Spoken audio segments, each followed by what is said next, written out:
அதிமுகவை எடப்பாடி பழனிசாமி ஒரு corporate company போல நடத்துவதாகவும் இதன் காரணமாகவே நிர்வாகிகள் தொடர்ந்து கட்சியை விட்டு வெளியேறி வருவதாகவும் அமைச்சர் செங்கோட்டையன் விமர்சித்துள்ளார்.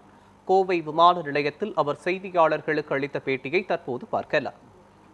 அனிதா ராதாகிருஷ்ணன் பொறுத்தவரை ராஜினாமா செய்யுங்கள் என்று யாரும் வற்புறுத்தவில்லை.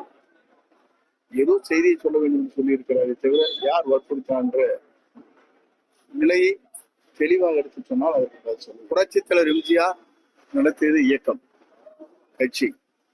அம்மா நடத்தியது இயக்கம்.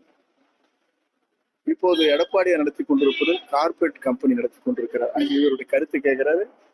அவர் மகன் மற்றவருடைய கருத்தை கேட்டு செயல்படுவதன் காரணமாக இன்றைக்கு ஒன்பின் ஒன்றாக எல்லோருமே ராஜினாமா செய்துவிட்டு வெளியே வருகிறார். இதுதான் நிலை.